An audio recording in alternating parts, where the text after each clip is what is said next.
بسم الله الرحمن الرحيم الحمد لله والصلاة والسلام على سيدنا محمد وعلى آله وأصحابه أجمعين أما بعد. اللہ کے نبی صلی اللہ علیہ وسلم کی زندگی کے مختلف گوشوں کا تذکرہ چل رہا تھا. بدر میں آپ علیہ الصلاۃ والسلام تشریف لے گئے. بدر کا واقعہ اس کا تذکرہ آیا. پھر غزوہ بدر میں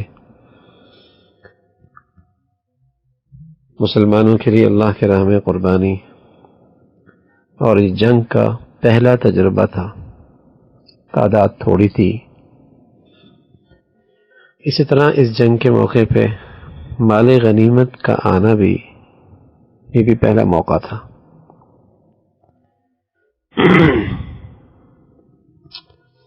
تو یہاں اللہ رب العزت نے اپنی حکمت سے ایک تربیت کا انتظام فرمایا حضرات صحابہ کا کہ جب مال غنیمت آیا تو اور مشرکین کو شکست ہوئی اور مسلمانوں نے ان کے اموال پہ قبضہ کر لیا، تو اموال کے تقسیم کے سلسلے میں رائے مختلف ہوئی. اختلاف سا ہو گیا. اس وقت جنگ میں حصہ لینے والوں کے درمیان غنیمت کی تقسیم کا حکم نازل نہیں ہوا تھا. صحابہ نے رضوان اللہ علیہم اجمعین نے پیارے رسول صلی اللہ علیہ وسلم سے عرض کیا اور اس اختلاف کا آپ سے فیصلہ چاہا. قرآن کی آیت آئی یسألونک عن الانفال قل الانفال للہ والرسول فاتقوا اللہ واصلحوا ذات بینکم واطیعوا اللہ ورسولہ ان کنتم مؤمنین انما المؤمنون الذین اذا ذکر اللہ وجلت قلوبهم واذا تلیت علیہم آیاته زادتهم ایمانا وعلی ربهم یتوکلون. تم سے یہ لوگ انفال کے متعلق پوچھتے ہیں، کہو یہ انفال تو اللہ اور اللہ کے رسول کے ہیں، بس تم اللہ سے ڈرو اور اپنے آپس کے تعلقات درست کرو، اللہ اور اس کے رسول کی اطاعت کرو اگر تم مومن ہو. سچے اہل ایمان تو وہ لوگ ہیں جن کے دل اللہ کا ذکر سن کر لرز جاتے ہیں، اور جب اللہ کی آیات ان کے سامنے پڑھی جاتی ہیں تو ان کا ایمان بڑھ جاتا ہے اور وہ اپنے رب پہ اعتماد کرتے ہیں. سبحان اللہ، کتنی خوبصورت تصویر ہے اس میں اہل ایمان کی، اور کتنا خوبصورت تذکرہ ہے ایمان والوں کا کہ ایمان والے ایسے ہوتے ہیں. اہل ایمان کے خد و خال یہ ہے. اللہ یہ صفات ہم سبھی کو عطا فرمائے. یہ آیتیں آئی. اب ان آیات میں جو سوال تھا اس کا جواب نہیں تھا. یسألونک عن الانفال، یہ آپ سے پوچھتے ہیں انفال کے متعلق، اس کا جواب نہیں آیا، بلکہ ان کے توجہ اس پورے معاملے سے دوسری طرف پھیر دی گئی اور ان سے کہا گیا کہ مالی غنیمت کا استحقاق ان میں سے کسی کو نہیں، اللہ اور اللہ کے رسول کا ہے، اس کی ذمہ داری ہے. تمہاری ذمہ اللہ نے جن کاموں کا حکم دیا بس اس پہ عمل کرو، اور جن کاموں سے روکا ہے اس سے رک جاؤ. رہا مال اور متاع دنیا تو اس سلسلے میں اللہ پہ بھروسہ کرو. جب مسلمانوں نے ان آیتوں سے رہنمائی حاصل کی اور اس چیز سے اپنی نگاہیں پھیر لی جس کی وجہ سے ان کے درمیان اختلاف رائے ہو رہا تھا، پھر دوسری آیت نازل ہوئی جس میں جنگ کرنے والوں کے درمیان اموال غنیمت کی تقسیم کا طریقہ بچی سے باز آ جائیں، اللہ پر ایمان لے آئیں. اور یہ خیال بھی تھا کہ فدیہ میں حاصل ہونے والے مال سے ان کی کچھ مال کی تلافی بھی ہو جائے جو مہاجرین مکہ چھوڑ کے آئے تھے، اور اس کے ذریعے ان کے دنیاوی معاملات کی کچھ درستگی کچھ حالات بہتر ہو جائیں۔ یہ رائے جس پر رسول اللہ صلی اللہ علیہ وسلم کا دل بھی مطمئن تھا، اس سے اپنے اصحاب کے ساتھ آپ کی غائب درجہ کی شفقت کا اظہار بھی تھا، کہ آپ کی شفقت ہی تھی کہ جس کی وجہ سے بدر کی طرف نکلتے ہوئے جب آپ نے مہاجرین کے چہروں پر فقر اور احتیاج کے آثار دیکھے تو اللہ سے دعا کی، ہاتھ اٹھا کر عرض کہ اللہ یہ پیادہ ہیں، ان کی سواری کا انتظام فرما دے، اے اللہ یہ بے لباس ہیں، ننگے بدن ہیں، انہیں پہننے کے لیے کپڑے دے دے، یہ بھوکے ہیں انہیں آسودہ حال کر دے۔ اس لیے اللہ کے نبی صلی اللہ علیہ وسلم کا اطمینان بھی یہی تھا کہ فدیہ دے کر انہیں آزاد کر دیا جائے، لیکن حکمت الہی کا منشا یہ نہیں ہوا کہ مسلمان اپنے ان معاملات میں جو صرف دینی نقطہ نظر کی بنیاد پر قائم ہے، فیصلے کرنے کے لیے مال و دولت کے نظریے کو مکمل یا جزوی طور پہ بنیاد بنائے۔ اللہ اس کو پسند نہیں فرما رہے تھے کہ مالی مفادات کسی درجہ بھی اس دینی نقطہ نظر کے اندر اثر انداز ہوں۔ تو اس موقع پہ اللہ رب العزت کی منشا اور حکمت یہ معلوم ہوئی کہ وہ رائے زیادہ بہتر ہے جو حضرت عمر رضی اللہ تعالیٰ عنہ نے دی،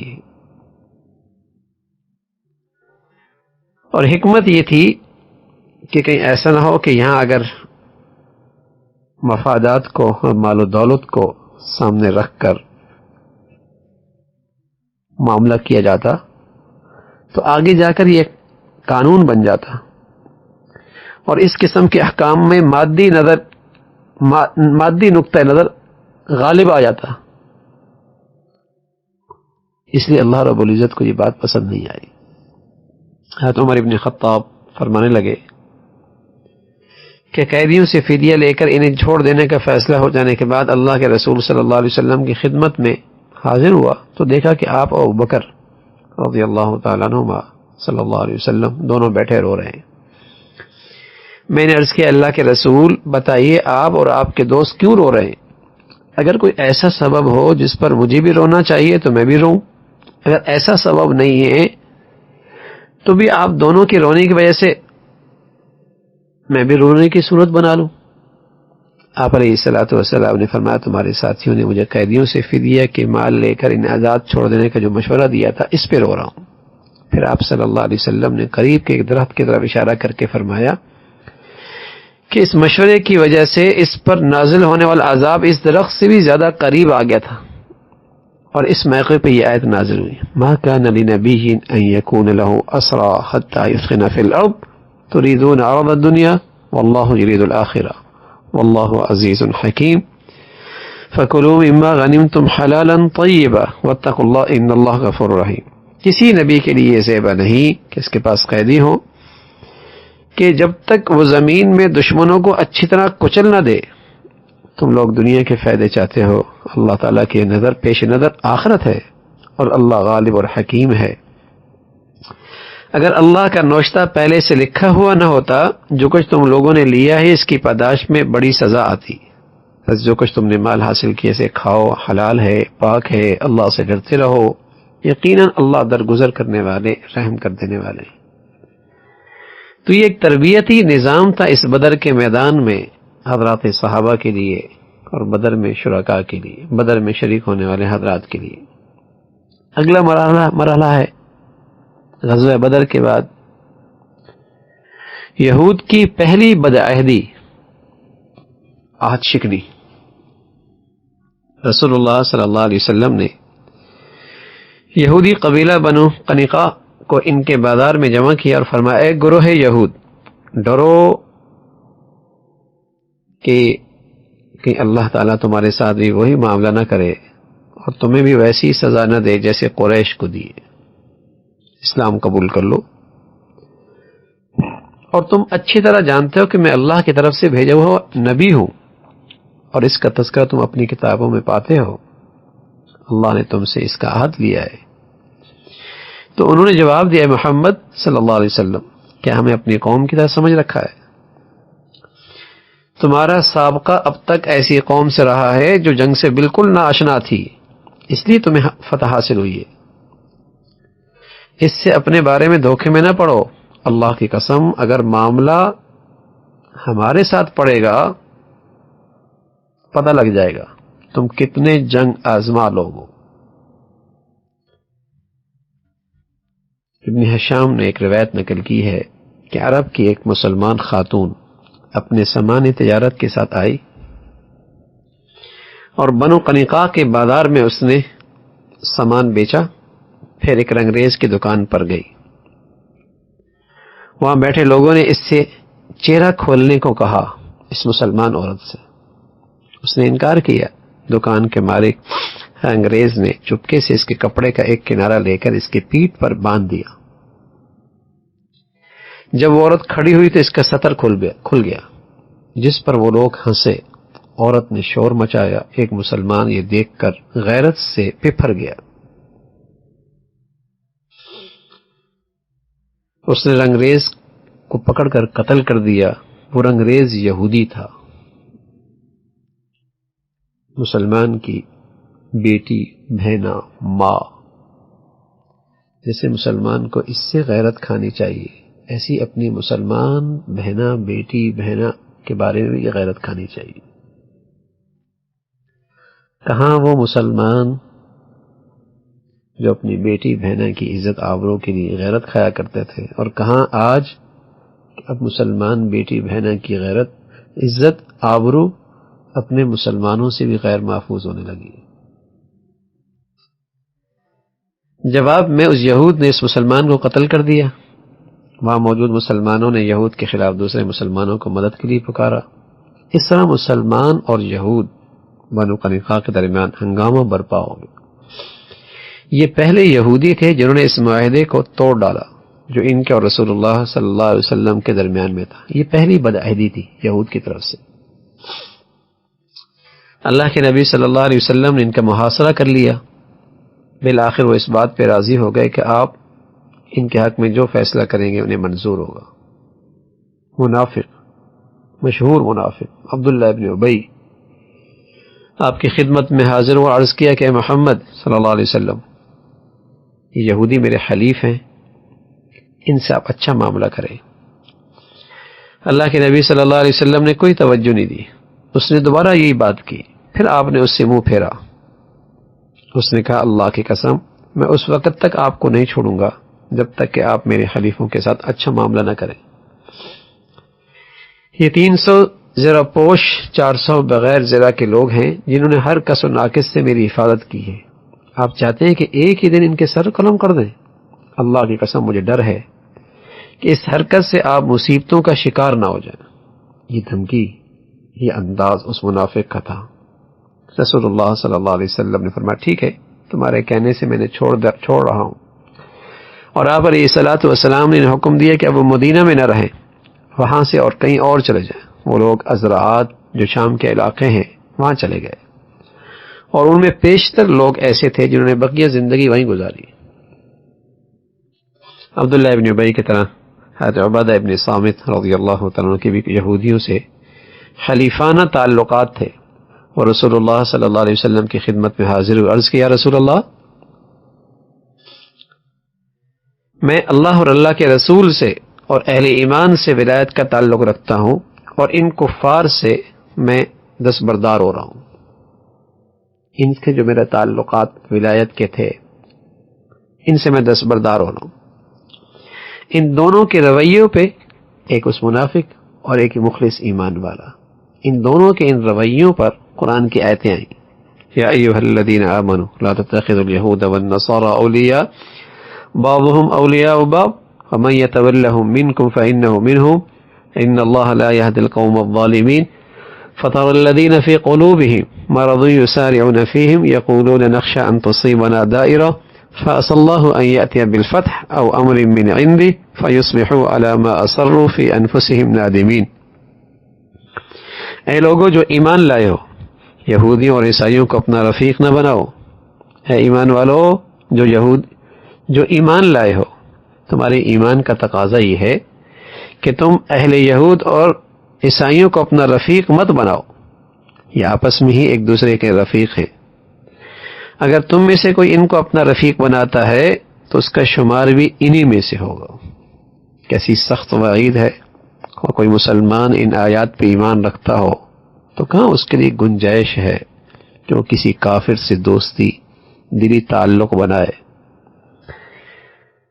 تم بھی انہی میں سے ہو۔ یقیناً اللہ ظالموں کو اپنی رہنمائی سے محروم کر دیتا ہے۔ تم دیکھتے ہو جن کے دلوں میں نفاق کی بیماری ہے وہ انہی میں دوڑ دھوپ کرتے ہیں اور کہتے ہیں ہمیں ڈر لگتا ہے کہیں ہم کسی مصیبت کے چکر میں نہ پھنس جائیں، یعنی وہ انہیں یہود و نصارہ سے اپنی یاریاں لگاتے ہیں، انہی کے گود میں دوڑ دوڑ کے جاتے ہیں۔ کیوں؟ کہیں ایسا نہ ہو کہ اگر ان سے تعلقات نہ رکھے تو کہیں ہم غیر محفوظ نہ ہو جائیں، ہمارے لیے کئی مسائل نہ کھڑے ہو جائیں۔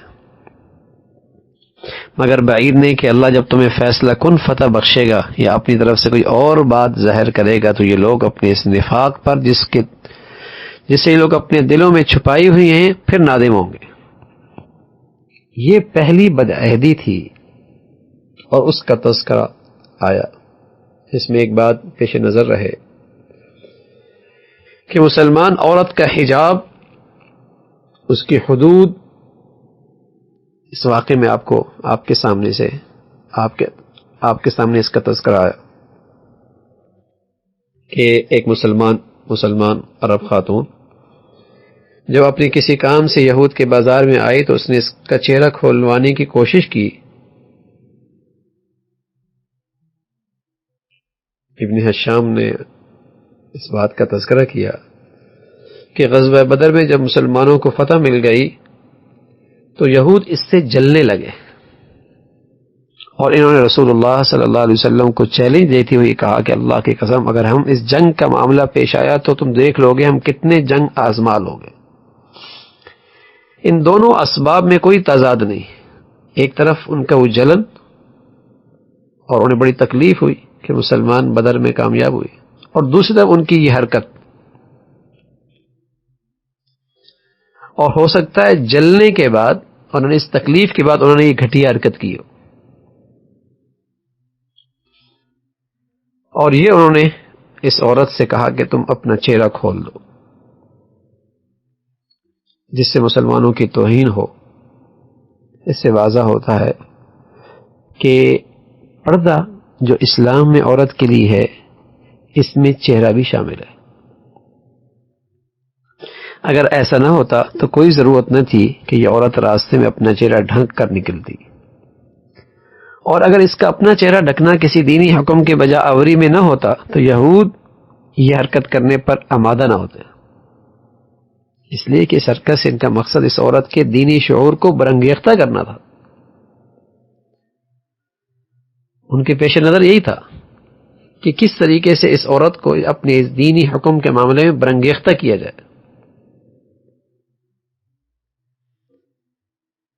اور اس کی تائید بہت ساری احادیث میں ہے۔ حضرت عائشہ فرماتی ہیں کہ وہ عورت کے لباس احرام کی تفصیل بیان کرتے ہوئے فرماتی ہیں کہ عورت نہ چہرہ ڈھانکے گی، نہ برقع اوڑھے گی، اور نہ ہی وہ زعفران میں رنگی ہوئی کپڑے پہنے گی۔ عبداللہ ابن عمر فرماتے ہیں کہ احرام باندھنے والی عورت نہ نقاب اوڑھے گی نہ دستانے پہنے گی۔ حج کا احرام باندھتے وقت عورت کو برقع نقاب اوڑھنے سے منع کرنے کا کیا مطلب ہے؟ یہ نہیں صرف عورت کے ساتھ خصوص، یہ نہیں جو ہے وہ صرف عورت کے لیے مخصوص کیوں ہے؟ یقیناً نہیں کا سبب یہ ہے کہ اس وقت مسلمان عورت عام حالات میں برقع اوڑھتی تھی اور اپنے چہرے پہ نقاب ڈالتی تھی، اس لیے اس حکم کا تقاضا ہوا کہ حج کے دنوں میں یہ سب چیزیں مستثنی ہیں، کہ عورت حج کے دنوں میں ایسا کپڑا اپنے چہرے پہ نہیں ڈالے گی جو چہرے پہ لگا ہوا ہو۔ ہاں، پردہ غیر محرم سے وہ حج کے اندر بھی ہے۔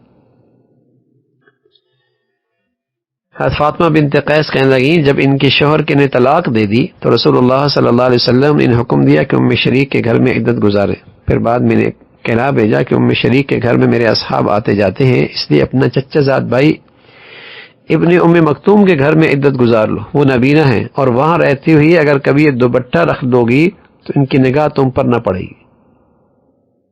ان حدیث کا بیان، اس میں یہ پہلو موجود ہے کہ عورت کا چہرہ اور جسم بقیہ حصوں کو اجنبی مردوں سے چھپانا واجب ہے۔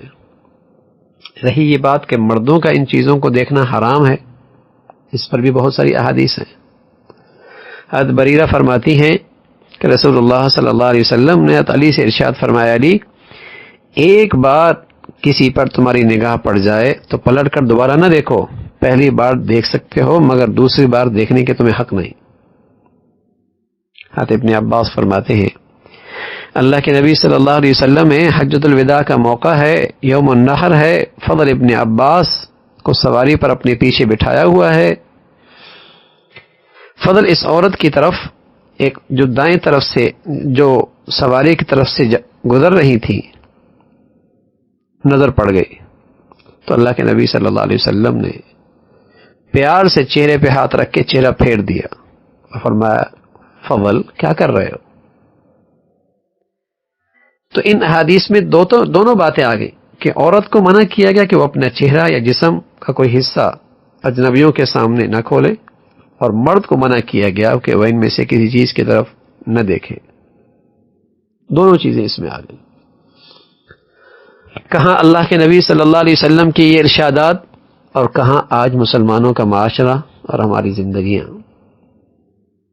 آج کے مسلمانوں کو جو حال ہو گیا ہے اور ان میں فسق و فجور اور بد اخلاقی جس حد تک عام ہو گئی ہے، اس کے بارے میں غور کریں تو واضح ہو جائے گا کہ ان حالات میں عورت کا چہرہ کھولنے کی جواز کی بات کہنے کی تو بالکل ہی گنجائش نہیں ہے۔ یہ عظیم انحطاط جس کا آج اسلامی معاشرے کا شکار ہے، اس کا تقاضا یہ کہ عورت اپنی سلامتی اور اپنی تحفظ کی ضمانت کے لیے چلنے پھرنے میں مزید احتیاط کرے اور اس کے لیے مناسب اسباب اسے اختیار کرنے کی کوشش کرنی چاہیے۔ بعض لوگوں کا عجیب و غریب معاملہ ہے، وہ صرف آسانی کے لیے اور فرائض سے اعراض کرتے ہوئے یہ قاعدہ پیش کرتے ہیں کہ زمانہ بدلنے سے احکام بدل جاتے ہیں، زمانہ بدلنے سے احکام بدل جاتے ہیں، لیکن جب معاملہ اس کے برعکس ہو تو یہ قاعدہ انہیں بالکل یاد نہیں رہتا کہ ایسے موقع پر ان کی زبان سے یہ نہیں سنائی دیتا کہ زمانہ بدلنے سے احکام بدل جاتے ہیں، کہ مثلا وہ یہ کیوں نہیں کہتے کہ آج کا زمانہ جس میں ہم زندگی گزار رہے ہیں اس کا تقاضا یہ ہے کہ عورت ضرور اپنا چہرہ ڈھانکے، کیونکہ زمانہ بدل گیا، اب قدم قدم پہ لغزشوں کے امکانات بڑھ گئے ہیں، اس لیے ضروری ہے کہ عورت چلنے پھرنے میں مزید احتیاط برتے اور دیکھے کہ اس کے قدم کہاں پڑ رہے ہیں، اور زیادہ احتیاط کی ضرورت ہے۔ اب وہ قدریں نہیں رہی، اب وہ احتیاط نہیں رہا، اب دلوں کے اندر وہ تقوی نہیں رہا، تو اور زیادہ احتیاط کرنی چاہیے۔ اور دوسری بات یہ معلوم ہوئی کہ مسلمانوں سے یہود کا کینہ اور بغض ہمیشہ رہا ہے۔ یہود کا نکاح کی جانب سے مظاہرہ ہم نے دیکھا بھی، اس سے واضح ہوتا ہے کہ ان کے دلوں میں مسلمانوں کے خلاف بغض، نفرت کے جذبات پوشیدہ ہیں، لیکن ہجرت مدینہ کے بعد 3 سال تک اس کا اظہار کیوں نہیں ہوا؟ اور کیوں یہود نفرت کو اپنے سینوں میں چھپائے ہوئے تھے اور اپنی سازش کو زیر زمین کیوں رکھا ہوا تھا؟ اس کا جواب یہ ہے کہ بدر میں مسلمانوں کی فتح نے ان کے جذبات برانگیختہ کر دیے اور ان کے دلوں میں وہ مدفون اور چھپی ہوئی وہ عداوت، وہ نفرت بھڑک اٹھی جس کی انہیں بالکل توقع نہیں تھی، لیکن ان کے توقع کے بالکل خلاف مسلمانوں کو جب فتح ملی تو وہ اپنے بغض اور کینے پر قابو نہ پا سکے اور اپنے ان باتوں اور تبصروں سے جو انہوں نے مسلمانوں کے بدر کے بعد اس کا اظہار کیا، جب مسلمان بدر سے واپس ہوئے تو مدینہ کے ایک یہودی مالک ابن سیف نے مسلمانوں سے کہا کہ تم نے قریش کی ایک جماعت پر جسے فن جنگ سے آگاہی ہی نہیں تھی فتح پا لی ہے نا، اس سے اپنے بارے میں غلط فہمی میں مبتلا نہ ہو جانا، اگر تم نے ہم سے جنگ کا ارادہ کیا تو ہمارے مقابلے میں تم نہیں ٹک سکتے۔ اگر یہود نے ان معاہدوں کا احترام کیا ہوتا جو ان کے اور مسلمانوں کے درمیان طے پائے تھے تو مسلمانوں میں سے کوئی شخص بھی نہ ان سے کوئی ایسی بات سنتا اور نہ ان کی باتوں سے مسلمانوں کی کوئی اہانت ہوتی، لیکن وہ تو تھے ہی آمادہ شر، ان کے تو مزاجوں میں ہی شر رچا بسا ہوا تھا۔ تو یہ ان کا جو اندر کینہ اور بغض تھا وہ ان کی زبانوں پہ آ گیا. اور دوسری بات یہ معلوم ہوئی کہ غیر مسلموں سے موالات، دلی دوستی، اسلام میں اس کا کیا حکم ہے؟ یہ اسلام کا وہ حکم ہے کہ جس کا مسلمانوں میں جس کے بارے میں کوئی اختلاف نہیں. اس موضوع پہ قرآن کی کئی ساری آیتیں تواتر کے ساتھ موجود ہیں اور احادیث بھی موجود ہیں کہ مسلمانوں کے لیے کفار سے دلی دوستی کی کوئی گنجائش نہیں. صرف ایک حالت مستثنی ہے، وہ یہ کہ مسلمان اپنی شدید کمزوری کی وجہ سے اس موالات پہ اور اس تعلق پہ مجبور ہوں. صرف اس صورت میں اللہ نے اس کی رخصت دی ہے. لا يتخذ المؤمنون الكافرين اولیاء من دون المؤمنین ومن يفعل ذلك من اللہ في شيء الا ان تتقوا منهم تقاه، کہ مؤمنین اہل ایمان کو چھوڑ کر کافروں کو اپنا رفیق اور یار مددگار ہرگز نہ بناؤ. جو ایسا کرے گا اس کا اللہ سے کوئی تعلق نہیں. کتنی سخت بات ہے. دو تعلقات میں سے کسی ایک کو اختیار کر لو. یہود و نصارہ سے تعلق رکھنا ہے تو پھر اللہ سے تمہارا کوئی تعلق نہیں، اور جس کا اللہ سے تعلق ہے وہ کبھی یہود و نصارہ سے دلی دوستی اور دلی تعلق نہیں رکھ سکتا. ہاں آگے فرمایا الا ان تتقوا منهم تقا، ہاں یہ معاف ہے کہ تم ان کے ظلم سے بچنے کے لیے بظاہر ایسا طرز عمل اختیار کرو، ورنہ دلی دوستی کی گنجائش تو کہیں بھی نہیں. تو یہاں اس بات کی وضاحت ضروری ہے کہ غیر مسلموں سے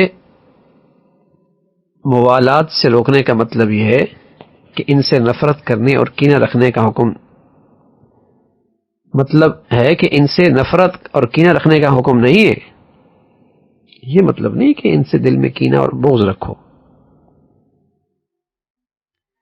بلکہ بات یہ ہے کہ یہ تمہارا نفرت ان سے اللہ کی خاطر ہو، اللہ کی خاطر ہو، یہ بغض اللہ کی خاطر ہو. ایک ہے نفرت کرنا اور ایک اللہ کے لیے بغض رکھنا، دونوں میں بڑا فرق ہے. اس لیے کہ اللہ کے لیے بغض رکھنا اس کی بنیاد تو یہ ہے کہ انہوں نے وہ کیا جو اللہ کو پسند نہیں ہے، انہوں نے وہ کیا جو اللہ کو پسند نہیں، ان کے اس عمل کی وجہ سے بغض رکھا جا رہا.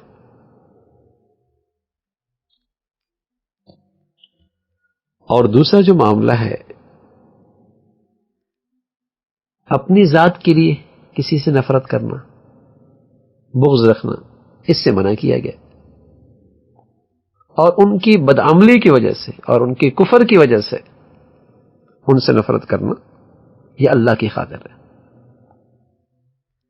اس بات کا تذکرہ بھی اس واقعے کے اندر ہمارے سامنے آیا، اور ساتھ یہ وضاحت بھی ضروری ہے کافروں سے دلی دوستی سے روکنے کا مطلب یہ نہیں ہے کہ ان کے ساتھ عدل و انصاف کا معاملہ اس میں کوتاہی کی جائے اور ان کے اور مسلمانوں کے درمیان طے شدہ معاہدات کا احترام نہ کیا جائے، اس لیے کہ عدل و انصاف ہر حال میں نافذ ہونا چاہیے.